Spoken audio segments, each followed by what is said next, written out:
Tuhan bersamamu.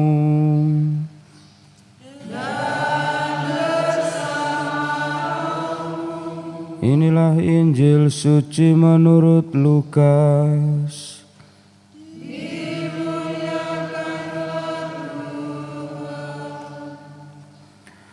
Pada suatu ketika Yesus berdiri di pantai Danau Genesaret. Orang banyak mengerumuni Dia hendak mendengarkan sabda Allah. Yesus melihat dua buah perahu di tepi pantai.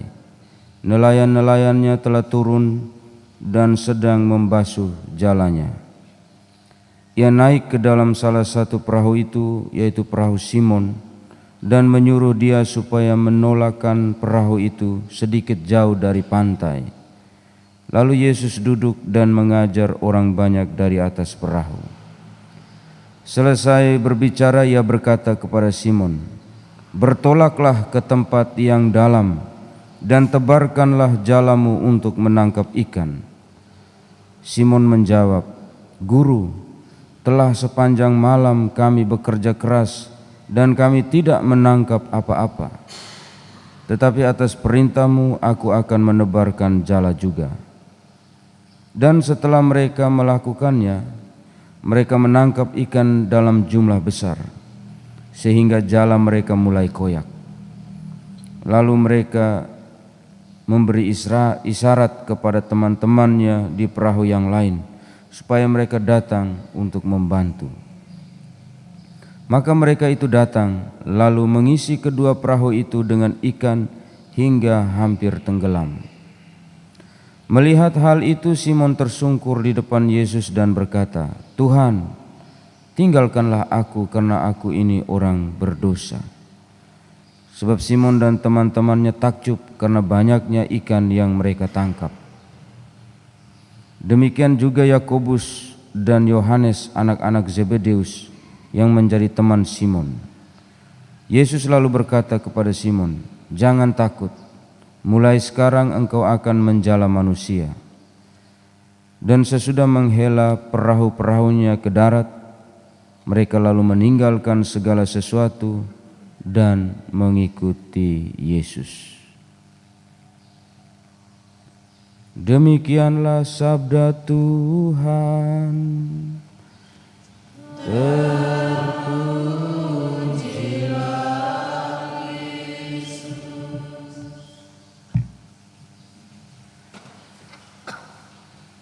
Suster, Bapak, Ibu, Opa, Oma, umat beriman yang terkasih, sekali lagi selamat pagi untuk kita semua. Selamat pagi. Dalam Injil tadi kita sudah dengar bahwa setelah selesai mengajar orang banyak dari atas perahu, Yesus minta Petrus untuk berbuat sesuatu yang kelihatan kurang pas, yaitu bertolaklah ke tempat yang lebih dalam dan tebarkanlah jalamu untuk menangkap ikan. Kenapa saya bilang kurang pas?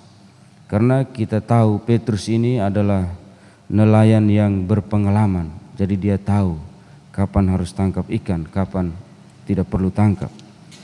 Karena waktu yang ideal untuk tangkap ikan itu sudah lewat.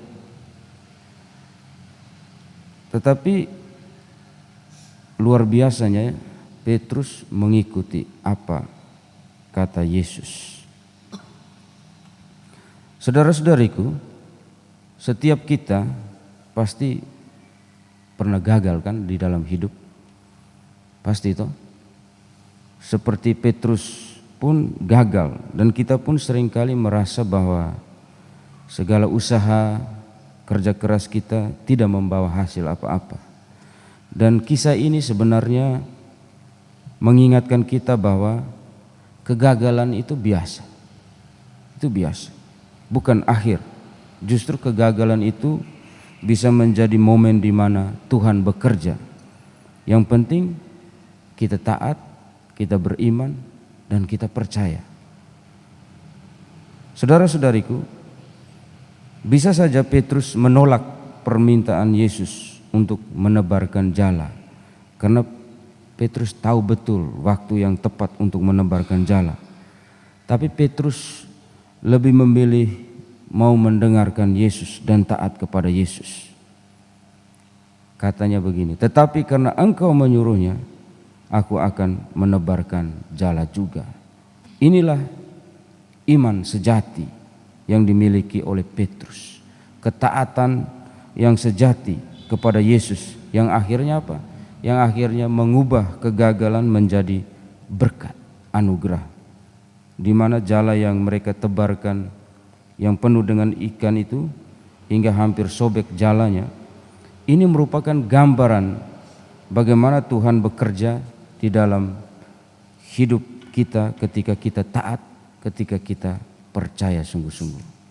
Saudara-saudariku, permintaan Yesus kepada Yesus untuk bertolak ke tempat yang lebih dalam, ini sebenarnya mau menunjukkan bahwa ketika kita menghadapi kegagalan, Tuhan memanggil kita untuk tidak menyerah, tetapi untuk melangkah lebih dalam, lebih dekat dengan Dia.